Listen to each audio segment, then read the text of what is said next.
Welcome to Cutoff Genes, the podcast that helps you find your truth using nothing but DNA.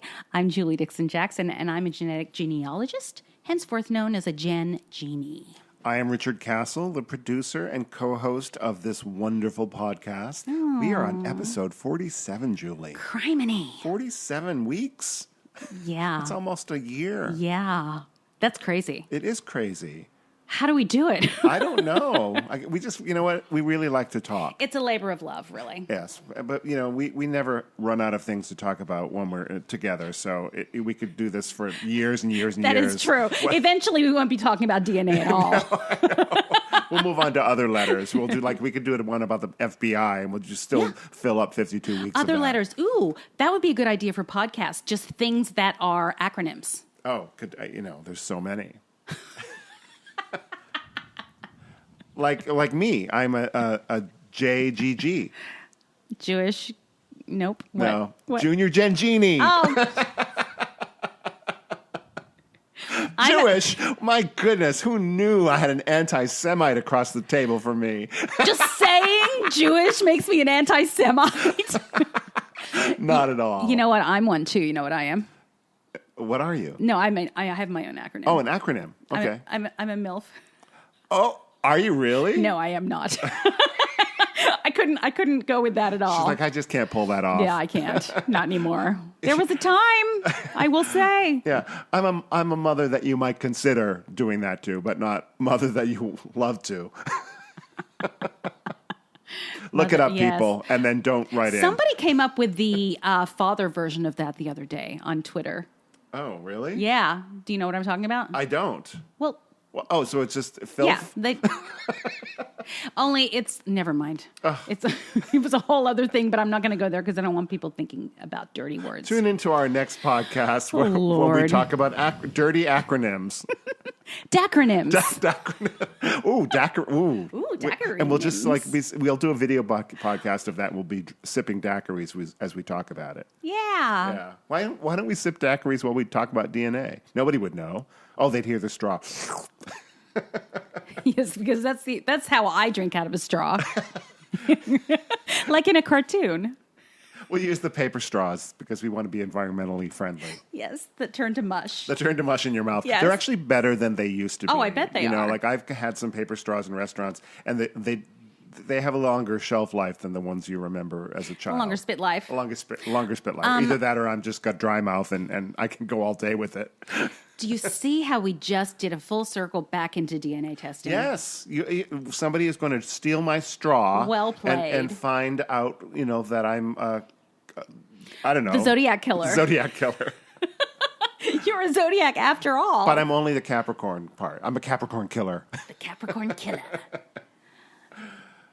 Let's talk about DNA, shall we? Thank you. I was trying to think of a bit, but I couldn't get there, so I just left dead air. Thank you for saving me. All right. I'm going to come up with acronyms all throughout this podcast. I'm so excited. I can't even tell you how. My mind is already at work. Okay, you need to stop and pay attention to what I'm talking about. Okay. All right. Because you like these conversations. Let's talk about ethics. Ethics, morals, mores, yes. All of the above. All of the above. Yes. Scruples. So I read an interesting article about is the DNA left on envelopes fair game for testing? Oh, okay. Because, they're now doing that, but now people are wondering. We did talk about this a little bit at We one did, time. but this is specifically about that. Right, okay. Okay, so in the past year, as I've said, they've started testing envelopes and stamps of deceased people to see if they can hone some DNA off of them to give us a little more information about them. When the founder of FTDNA, or the CEO, whatever he is, first announced it, he also talked about being a prodigious collector of autographs, and he revealed that he possessed handwritten letters from Albert Einstein and Winston Churchill. In an intriguing, if provocative PR move, he promised that their DNA is coming to MyHeritage very, very soon. Do you remember when I read that, and as I was reading it, I said, what does that mean? Right, yes. So that's an interesting quandary. to me. It is. I was, of course, we were using the example of like, oh, my grandfather sent me a card when I was a kid and I wanted to test the DNA, and my grandfather is no longer with us. And that's traditionally it, but he has gone to a new place of like, ooh, let's see who's related to celebrities. Right. Right. So getting the DNA of an ancestor can be tremendously helpful for finding new relatives. But extracting DNA from these sources opens up so many new possibilities. Some unsavory, some simply uncomfortable. Should you be able to test a parent who refused to play along in the first place by digging up an old letter, or do a secret paternity test on your child using a cup discarded by the man suspected of having an affair with your wife? Or trace anonymous letters, or obtain the DNA of celebrities. For these reasons, the companies offering DNA services for envelopes are drawing a line. Oh, where are they drawing that line? They're drawing it here. These tests are not for living people. Okay. Okay? I like that. Yeah. I like that. That's a pretty good, that's a good start. It's an effort. Yes. I mean, they have to take your word for it. Yeah, right? I mean... Yeah. So the only reason, after all, to resort to getting a living person's DNA from a letter is if the person is not cooperating with a cheek swab or a vial of spit, in which case they're probably not consenting. That's the whole point. Is that Exactly. all you have, I've said this before, all you have in this world is your body. And, really, you are in control of it. It is your container. And you should be able to do with it what you want. And you should be able to control what other people do with it. And so I don't want somebody stealing my DNA and testing it without my knowledge. And that is part of my body, part of who I am. No, but what I'm saying is I don't like the idea. I find it a violation if someone were to take it without my consent. What if they suspected you to be the Golden State Killer? That is a whole other can of worms. But you know what? As you say, then don't break the law. In a criminal case. But what if they suspect you? I mean, since you're innocent, wouldn't you like to prove it? Yeah. Well, then I guess if I was suspected of a crime, and then I would probably you would gladly... you would gladly do it, and they wouldn't have to surreptitiously do it because you have nothing to hide. Exactly. And I would say to them if I was against DNA testing, which I'm not, but if I were, I would say, and when you have the results of this, I would like you to destroy the sample because I don't want it used in any other way. Oh. Right? I think I have that right. Right. It's like I'm letting you borrow this, skin of mine or whatever it is. This is sample, my spit, whatever it is. But I want you to I'm giving you authorization to do this with it, but not anything else. But you do know that the government can get whatever they want. Oh, I know. I mean, I'm just trying to exert control over a situation where I have literally none. No control. Right. Yeah. So to the letter testing, which is a company I've talked about before in Australia, it asks customers to explicitly state that the envelope comes from a dead relative. They're not against using DNA and genealogy to find violent criminals, but they're actually interested in working with the police in Australia, but they're uncomfortable with using it to track down just anyone. Yeah, well, that makes sense. Yeah. But then what about the guy that wants to test the letters of Winston Churchill? I mean, Churchill is dead. Oh, you mean the CEO of FDDNA? Yes. So he has their letters. Right. And let me see. What is But, this? I don't know. That makes me uncomfortable because you're only doing it because you want to say, see something famous, somebody famous, and use their name for that. You're not looking for your own personal... I think he's enticing people to take DNA tests to see if they're related to Winston Churchill or... to limit the possibility for abuse, MyHeritage does not plan to test items such as toothbrushes, dentures, and old clothing. Since envelopes are usually postmarked and have a sender's name written on them, it's easier to validate that the item is what the customer says it is. I see. That makes sense. And not some secretly obtained sample. MyHeritage said that it plans to update its terms and services to prohibit uploading DNA profiles of living people that have been obtained through stamps or envelopes. But DNA from dead people, including dead celebrities like Einstein and Churchill, will be allowed. So the ethics of testing a deceased person's DNA are more ambiguous, says Blaine Bettinger, our dear friend Blaine. Dead people usually don't have privacy rights. Dead celebrities having been public figures have even less of an expectation of privacy. But dead people still often have living descendants who share some portion of their ancestors' DNA and who do have privacy rights. What if Einstein's living descendants aren't thrilled about a company uploading his DNA just so random people online can find out if they're distantly related to a genius? Yeah. That's a tough one, And then you have to wonder, well, how far can you go back? I don't think anybody would object to them going into a mummy's tomb when they've discovered a tomb and taking a DNA sample. It's like, well, I'm sure they've done that. I'm sure they have too. But like, no one alive is going to go, oh, well, that's that's an invasion of privacy. My relative.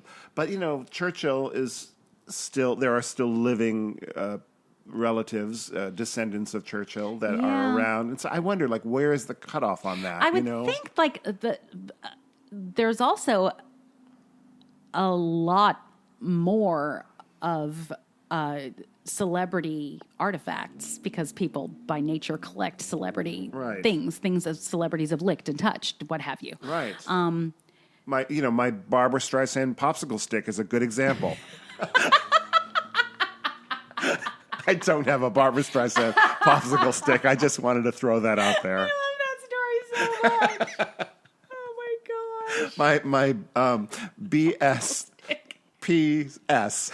Barbara Streisand popsicle stick. Wait a minute, weren't we just talking about acronyms? No, what BSPS. The actor from the Can You Ever Forgive Me? Yes. How much he loved Barbara Streisand, and she wrote him a letter when he was a kid, right? He wrote her a letter. But didn't she write him back? No, never she mind. responded in a tweet. And I don't think you can take a DNA test from a tweet. You definitely can't. That much I know. All right. But it is fascinating. And you're right. I hadn't thought about this, what Blaine Bettinger said about the fact that there's dead people don't have privacy rights, and then especially if they are a public figure. In that, somebody could choose to write a biography of Winston Churchill and have. Yeah. And there's nobody stopping them. Mm-hmm. You can do that. But I wonder, like, is writing a story about somebody and using their actual DNA, is there a difference? Well, again, we're back to, you can share DNA with somebody. If they don't want you to be a part of their family, you don't have to let them be, especially if they're a distant relative, and nobody can actually claim that they're owed money or anything like that. Right. So, I think it would be weird to be the offspring of celebrity and have people saying, hey, I'm related to you. We're eighth cousins. Right. But at the same time, that can't be the weirdest thing that's ever happened to them. No, but then what if, of course, my mind goes into sci-fi territory and, like, somehow there's some murder in England and they take the DNA from the murder scene and they find out, oh, it's Winston Churchill. How could that be? He's been dead for years. And somebody, somehow got that DNA profile and somehow worked Dude, once again, another musical that we can write. The DNA murders. That you can write and I can star in. Of course. Yeah. You will play Miss Marple. Again, with the old people. I'm fascinated by this stuff. Yeah, I am too. I love the ethical. I am too. I'm wondering when it gets down to it, what's going to happen if they're just going to. All he has to do is make a file out of that DNA and just put it in the database, and he has control over that. Right. And I wonder if, like, all of a sudden, so I can see them doing a whole advertising campaign. Hey, Winston Churchill is now in our database. See if you're related to him. Yeah, and that makes me uncomfortable, like using it as a sales pitch. Yeah. And not for, like, the greater good. Because, DNA has done a lot of good. It's caught a lot of criminals. Yeah, right. It's helped reunite families. Right. And I just don't like the idea of it being used as a sales pitch to get more people. You don't like the idea of capitalizing on somebody else's DNA? I don't. I suppose if you are making money on it by just by putting Ancestry on the web and having that company, right? Yeah. They're obviously doing it for profit, and I don't have an issue with that. Because they're providing a service. Right. It's like, what's wrong with that? But to advertise it by saying, here's a new part of the service where you can see if you're related to, I mean, Winston it's Churchill. a step up from that old app that Ancestry used to have. Are we related? Yes. That told you which celebrities you were related to based on your tree and Right. their tree.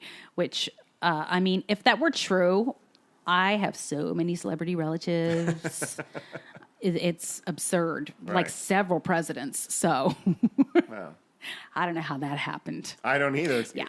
Especially since you're from Australia. Yeah, what's up with that? Well, they're all originally from Europe. Right. I'm not sure what kind of letters I have from my childhood from relatives anymore. And then also, can you get you have to get a decent sample as well. Well, Like, what the one in Australia, to the letter DNA does is they charge you a base rate for examining it and trying to get the sample. That's right, yes. And if it's not viable, they won't charge you anymore. Yeah, I guess. Or they'll give you the money back for the extraction and what have you. So obviously they're doing some work for you, but they're not going to charge you if they can't get a viable sample off of it. Yeah, I mean, I guess you're more likely to get a sample from like your late uncle who had a drooling problem.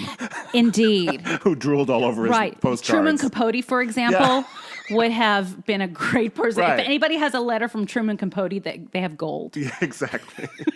But then again, your white gloved grandmother who was a germaphobe, she might not And had chronic halitosis. Yeah, you might not be able to get the DNA sample from those letters. So, well, maybe she had the chronic halitosis, but I'm just saying. People that have dry mouth have chronic halitosis. That's how I.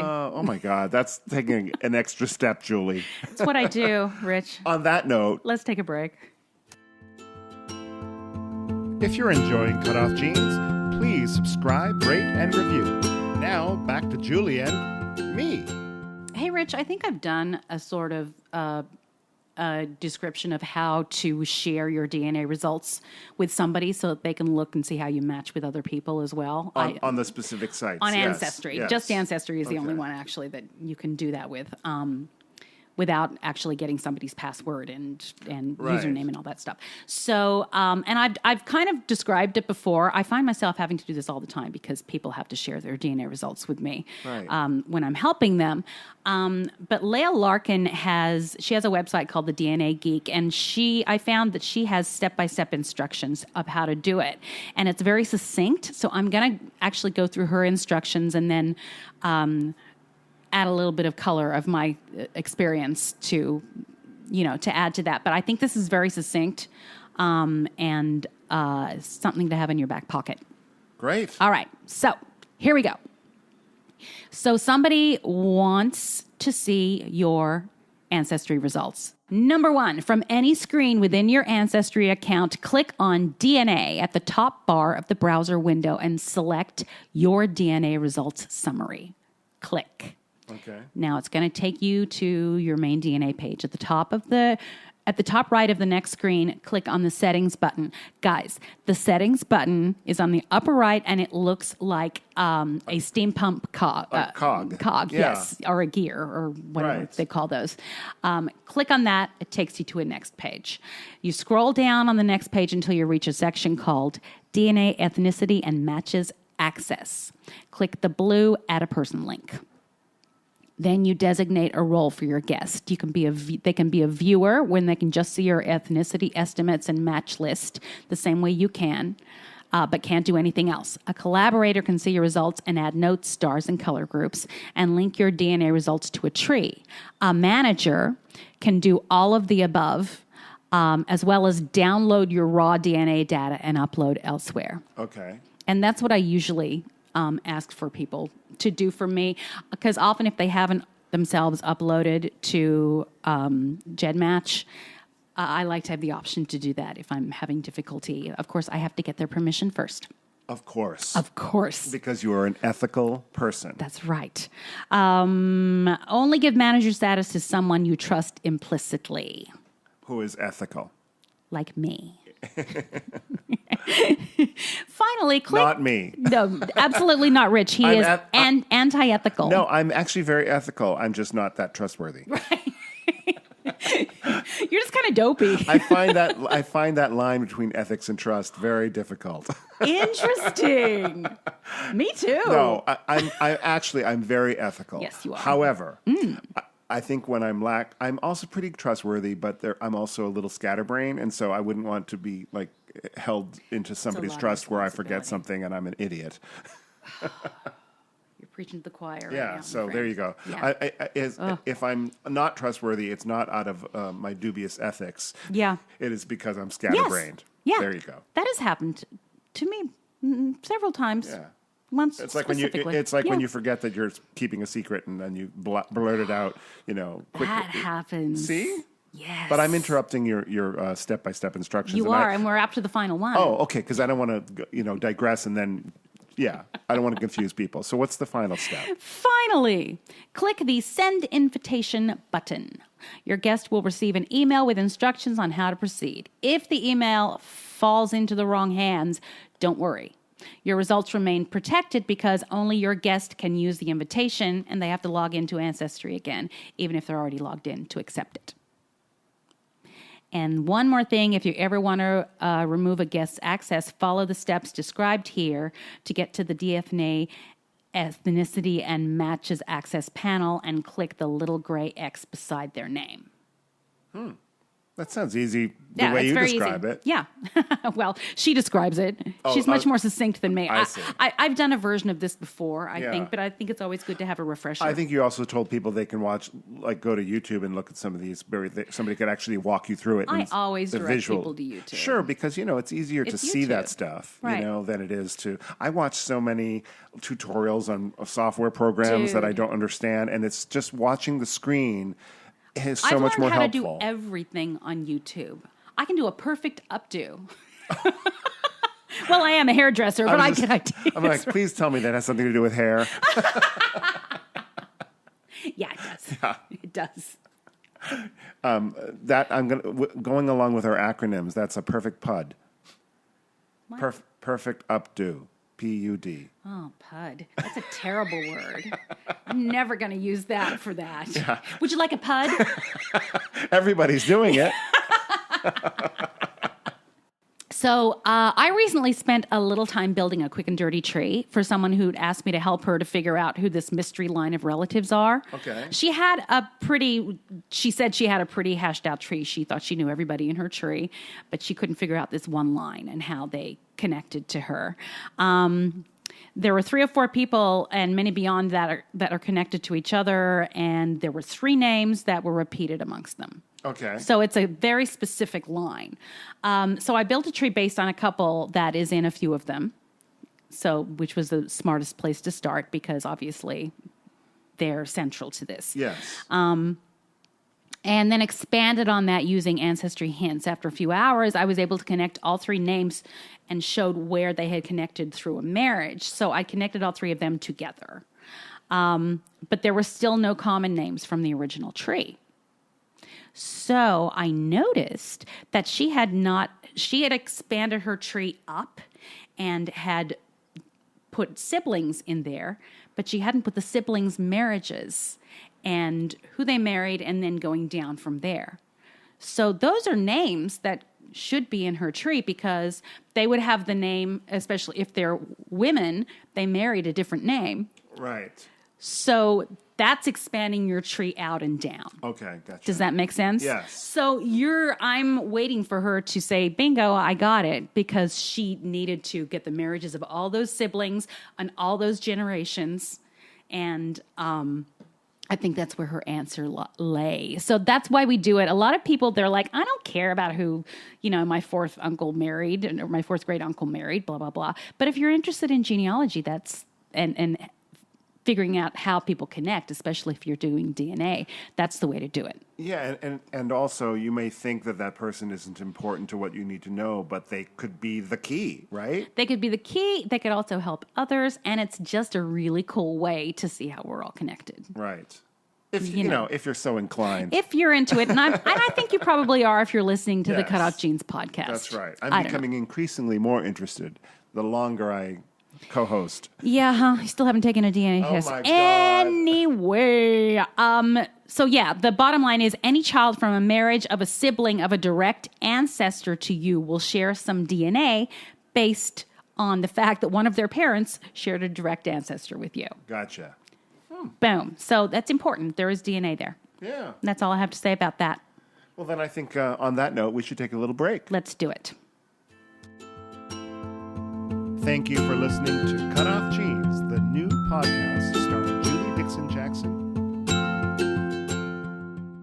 Hi, guys. It is story time. Oh, yay. Yippee. Another story. Yet another. Yet another. They keep coming. That's good. It's good. Keep on keeping on, guys. I love it when you reach out to me. Everybody has an interesting story. Who do we have today? We have David, Okay. who reached out to me. He had been helping somebody, a stranger, a complete stranger online, to find their family because he's learned how to do it, Right. and wanted to share his story with me, but also discovered something else interesting about him that kind of is topical. So have a listen, and you'll find out what it is too. Hey, everybody! It's story time, and I have on the phone listener David Minich, who has an astounding story to share with us. Right, David? I do. Thank you so much for agreeing to take my call. David, tell me how this all started. What is your background in genealogy? Well, it kind of all started really about 12 years ago when I began looking for my son, who I had given into adoption many years ago. And I started searching for him just when the internet started. And I was using like adoption registry websites trying to find him and everything. Right. And about 12 years ago, I actually found him and had reunited with him. So I'd always had an interest in helping people find their adoptive parents or their kids that they gave up for adoption. Can I ask you just really quickly what a little bit of the background of that, if you're comfortable talking about it? Oh, yeah. So tell me about the situation of how you ended up giving your son up for adoption, or whichever way you want to put it. How did that happen? Well, I was 17 at the time, so this was back in 1980, 1981. Okay. And I think it was, mainly it's just the parents getting together and deciding that's what they're going to do. Right. Although, I mean, it's you stayed involved. Whereas there's a vast amount of people where the mother, she becomes pregnant and then he's gone. So kudos to you for seeing it through. Was it difficult for you guys? It was and it wasn't. Okay. Like I said, our parents had gotten together and they just decided, and this was kind of just the way it was going to go down. And I don't think we had a lot of say in it. Did it feel kind of abstract or like separate for you? Like it wasn't a real thing? No, it was very real. And I just remember, in the first year going around and I'd look at every baby that looked like they were 1 year old and wondering, could that be him? And, and then 5 years old, you're looking at all the 5-year-olds. Yeah. So you're just like birth mothers and adoptees. Right. It's and then, even recently we went back to the same town with him and he showed me where he grew up, and we drove from his house to my house and he was 7 miles away. Yeah. Isn't that amazing? I have a similar situation to where they were just right there. Right. Yeah. That's amazing. So it was a good reunion for you, and you have a relationship, obviously. Yes. Oh, that's wonderful. We've been back together again for about 10 years now. Oh, that's great. That's wonderful. Okay, so thank you for that. I appreciate it. So let's talk about the latest. Well, the latest is, I've been on Ancestry and I've been building my tree out, and I didn't think there was going to be any surprises there. I kind of know my parents and everybody, and everything was pretty normal. But I was going through my matches, and as I would go down to them, I kept sending people messages saying, how are you related to our family? And a lot of people you never hear back. But there's one young lady, and she replied back and said she didn't know that she was adopted.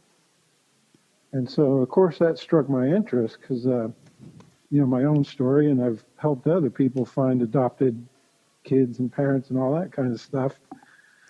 And so I began talking to her, and she shared a lot of information with me. And then I found out that, she had actually the adoption papers. Uh-huh.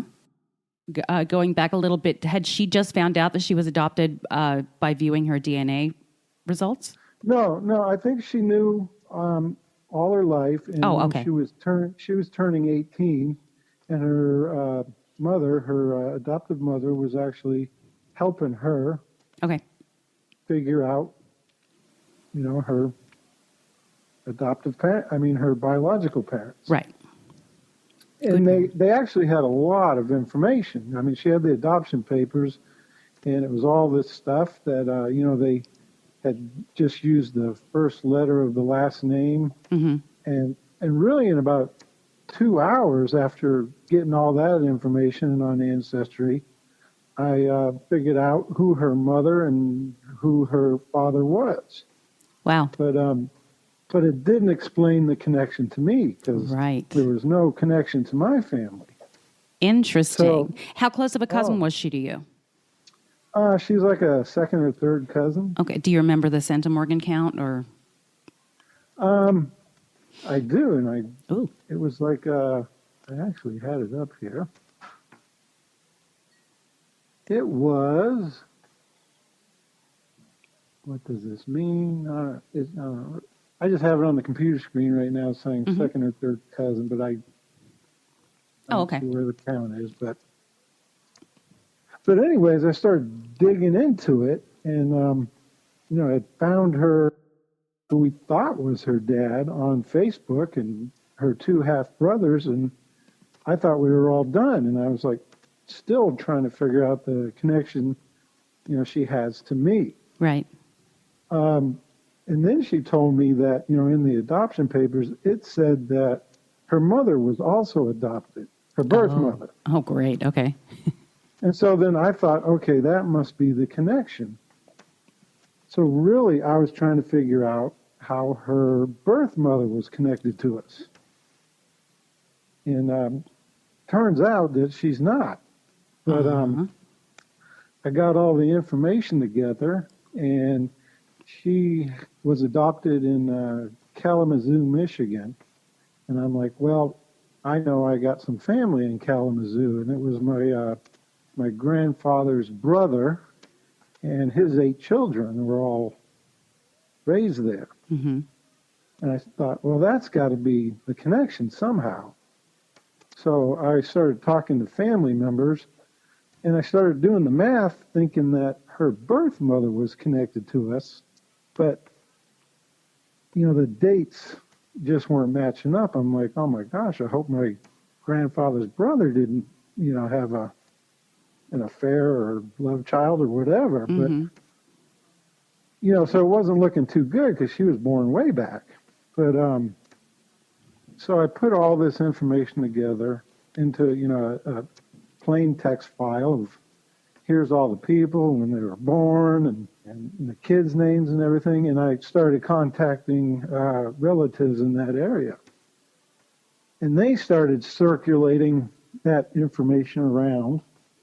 And at first, they were, very hesitant. At first, they thought I was trying to scam them. Yeah, I'm surprised they did it. Something. These were relatives of yours, right? Yes. Now, I don't really know them. Okay. I think I know I've met them, and I've met their dad a couple of times. Sure. But, if I saw them in a grocery store, they wouldn't recognize me. Right. But they started passing it around, and it finally got to the right guy, and he said, well, I know this lady, and I know these kids, and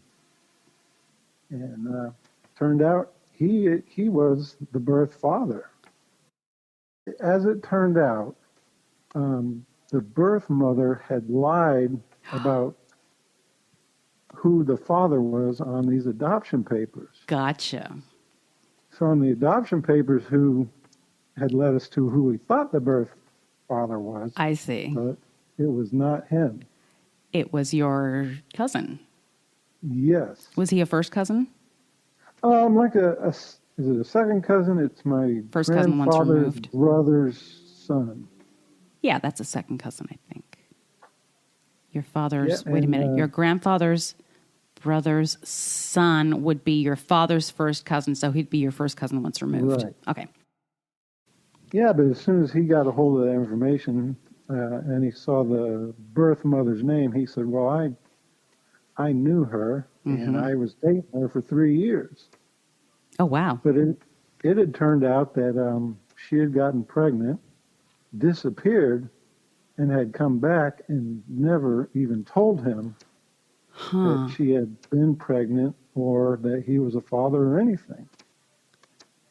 Wow. But he was ecstatic because he does not have any children of his own. Oh, that's great. Was he angry that she had not told him? He, when I first talked to him, he was very happy and a little angry at the same time. Right. But her birth mother has since passed away.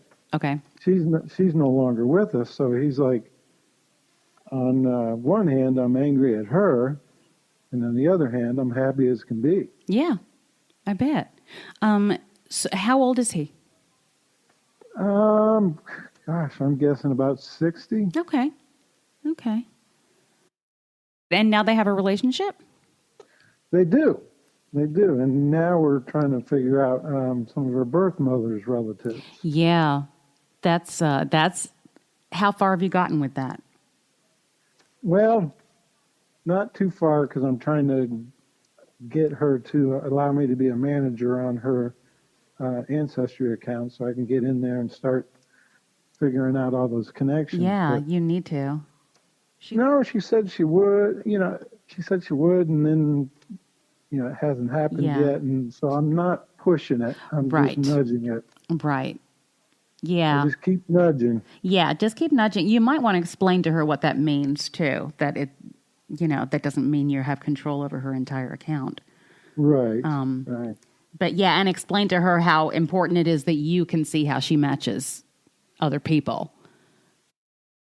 Well, I've gotten into some of these Facebook groups, and I'm helping like 3 or 4 people try and figure things out, and it just keeps leading them to more and more surprises. Always. Isn't that when you mentioned that her mother was adopted? I had a situation like that too. The first person that I was helping, her mother was adopted, so I had to figure out who her grandparents were. And then she had a first cousin, I think on the paternal side, that was also adopted. So then I had to find her family and figure out, and it just kind of, in that particular case, I think I ended up helping 4 different people that kept popping up that were also adopted. Oh, right. It happens a lot. You get in touch with some of these people that show up as matches, and then you find out, well, they're kind of searching themselves. Yeah. Oh, yeah. I got one gentleman that he found out when his grandfather died, and they cleaned out his house. They found out that his grandfather was adopted, and nobody knew that, Including the grandfather? No, I'm sure. Well, we don't know, but apparently the grandfather knew, but his son and his grandson didn't know. So he's connected. Yeah. Through the tree, but he doesn't. He has no idea how. Why would he do? I don't understand that somebody is adopted. I mean, they don't have to tell the whole world, but I would think it would be important to tell your children. Yeah. If, just as a point of reference, David, thank you so much. So you're a search angel now. I am. I'm kind of addicted to it, and Yes. some people think I'm doing it a little too much. Some people think that I am too. It kind of takes up. You know what's great though? As long as you have internet, you can do it anywhere, and it's wonderful that you're helping people. So, I think it's a more than a hobby. It's more of a calling. It is. It can be so gratifying. Absolutely. And I haven't had any bad stories yet, but Yay. I'm sure they're coming. Yeah, it's a mixed bag. You just never know what to expect. But I'm learning a lot from listening to your podcasts, and I had to go all the way back to one and start over. Oh, good. Where did you start before you did that? I don't remember, but I was just kind of searching down through them and looking at the different titles and trying to pick out ones from the titles Sure. that sounded interesting, because I had been searching, YouTube and podcasts and all over the place. Yeah. Looking for, just people talking about doing the same thing that I'm doing myself. Yeah. Trying to search and find people, and not, I guess I could say I'm much more interested in finding the adoptions and the unknown fathers and stuff like that than I am the actual genealogy. Yeah. Although what's great about it is that and a lot of genealogists don't realize how beneficial it is to have that DNA. Because even, they talk about, beyond third cousins, it's, you don't match everybody. However, it's great to solidify your own research and to also point you in the right direction. So I've become a better genealogist, too, since I started doing the DNA, just because I had to, in order to confirm things. David, thank you so much for taking my call. Appreciate it. Can't wait for everybody to hear the story, and keep on keeping on. We appreciate it. All right, we'll do it. Okay, David, we'll talk to you soon. Okay. Thank you, David Minich, for having that conversation with me. Very interesting. I love to hear your stories, as I am always saying. Thank you, David. I appreciate it. It was nice to hear. Yeah, it was also nice, again, to have a different point of view from a biological father for a change. Right? I love, again, like to have all these different, there's so many different relationships in these, involved in these, and to hear different points of view it's great. Yeah, I thought it was especially interesting how he was saying that when he was going through that the parents just got together and decided what was going to happen. I'm reading what's the book? The Girls Who Went Away, which is about women who in the baby scoop era were getting pregnant and sent out of town to have babies. Is this going to be a Book Nook selection, perhaps? It probably is. I think as soon as I'm finished, I'm almost finished actually, but it's a great book. But yeah, that reminded me very much of that situation to where the parents just said, no, this is what's going to happen and you don't have a choice. Kind of felt bad for that. Thanks again, David. Thank you, David. It was really nice talking to you. Okay, I think we should get out of here. Well, in that case, I am Richard Castle. I have a website, richardcastle.com, which you may visit, and you may also follow me on the Twitter at Castle Songs. And you can follow me at the Twitter at Jules Jackson with 2 O's. You can follow the podcast on the Twitter at Cutoff Genes Podcast. You can join the Facebook group Cutoff Genes podcast. I don't know why that would be any different. Come on in. The water is fine. Ask questions. You'll get lots of responses from people. Everybody is great in there. And the one thing you will learn from listening to this podcast and also joining the Facebook group is... the truth is in your genes.